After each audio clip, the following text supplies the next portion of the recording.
Squiz Kids! It's your daily news fix. Fun, free, fresh.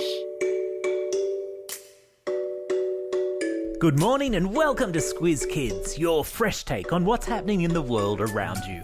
I'm Bryce Corbett. It's Friday, January 29. In Squiz Kids today, Olympic Games will go on. Maybe.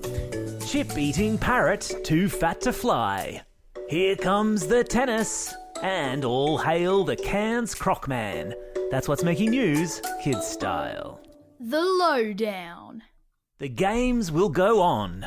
That's the message from the organisers of the Tokyo Olympics after they met this week to hose down rumours the coronavirus was going to derail the games for a second time. COVID forced the postponement of the games, which were meant to take place in the Japanese capital last July.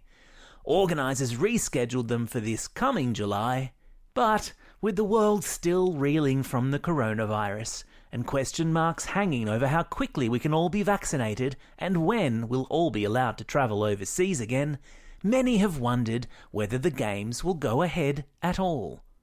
One possible scenario is that the games will happen, but no spectators will be allowed. Either way, the head of the International Olympic Committee has urged all athletes hoping to compete to continue their training. So, back to the pool, the gym, and the running track you all go. They're open, they're closed, they're open again. Keeping up with which Australian borders are open is like keeping track of TikTok dances, which is to say, practically impossible. But we were nevertheless excited at the announcement yesterday that Queensland was reopening its border to New South Wales from this coming Monday. And anyone from New South Wales in hotel quarantine in Queensland will be allowed out. Hooray! The border was closed to people from Greater Sydney just before Christmas, throwing lots of holiday plans into chaos. But now the border is opening again, just as the holidays end.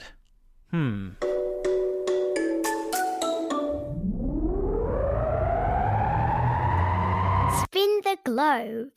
Each day we give the world globe a spin and find a news story from wherever it stops. And today we've landed in England, where Bud, the chip-loving parrot, is flying again after being put on a crash diet. Bud's owners were forced to put their pet parrot on a diet after she had developed such an addiction to chips, she'd gotten so fat she could no longer fly. Bud's owners said that their feathered friend could hear a chip packet being opened from 4 miles away, which sounds not unlike my son, come to think of it. And she'd become so overweight that when she tried to fly, Bud would fall with a thud to the ground. 12 months worth of strict veggie and bird seed diet later, and Bud is slimmed down and ready to fly again. See? Everyone's been packing on those COVID kilos. There's a link in today's episode notes to a video of the slimmed down Bud. You're welcome. Sport time! The Australian Open tennis tournament in Melbourne is set to start in just over 10 days' time. And while many international players have been in hotel quarantine in Melbourne, coming up with creative ways to keep fit in their bedrooms, one visiting French player has come up with a creative way to pass the time in lockdown. World number 18, Edouard Roger Vasselin, has turned his hotel room into a chain reaction machine, also known as a Rube Goldman machine, and filmed the contraption for social media. Using pillows and boxes and exercise equipment and tennis rackets and a tennis ball, the tennis champ has set up a series of chain reaction experiments to help him pass the time and count down the days to his release. I've stuck a link to the videos in today's episode notes. They're very clever. Meanwhile, the Melbourne Summer Series of Tennis starts this Sunday, featuring top Aussie players Ash Barty and Nick Kyrgios, with a bunch of mini tournaments for the world's top players to help them prepare for the Australian Open. Let the games begin.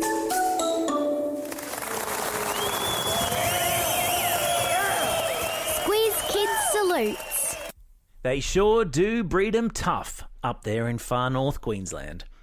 Take, for example, the man in his 40s who yesterday rocked up to a Cairns hospital after a 2-metre saltwater crocodile had attacked him while he was swimming in a suburban lake. The salty bit into the man's skull while he was doing laps of the lake.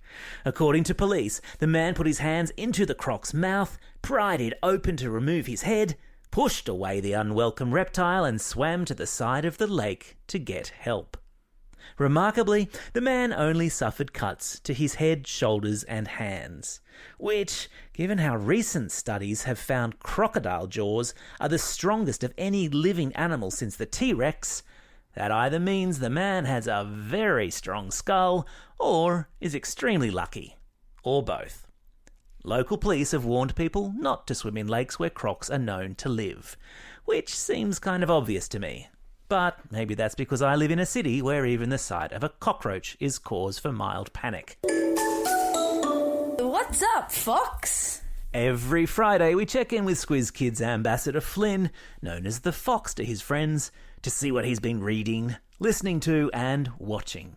And given that this is the first What's Up Fox since the holidays, he's got a list as long as his arm.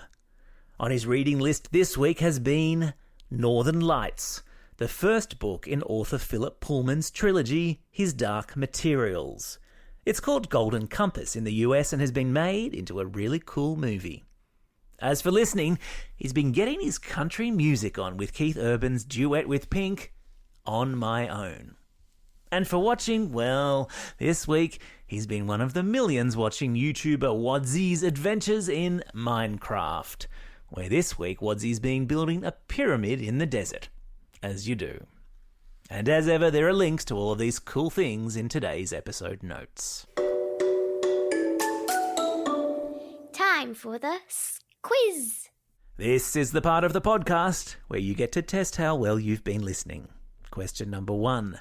In which city in Japan are the rescheduled 2021 Olympics supposed to take place? That's right, it's Tokyo. Question number 2. What sort of a bird is Bud, the chip-obsessed feathered fiend from England? Yeah, she's a parrot. Question number 3. What reptile did a man in Cairns bravely fight off while swimming in a lake yesterday? You got it, it was a crocodile.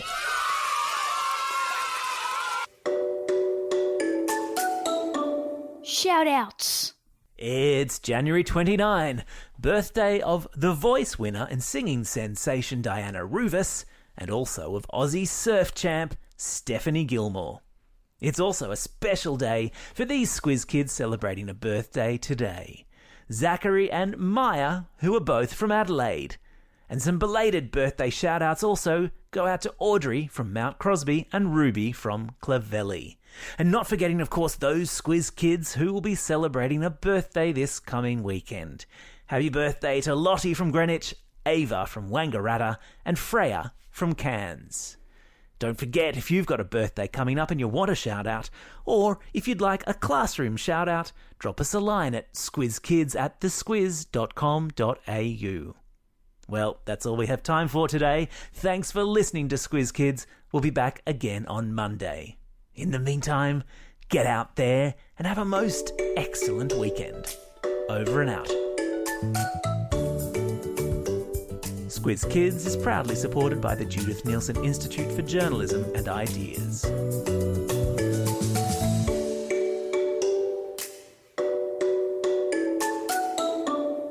Squiz Kids! It's your daily news fix. Fun, free, fresh.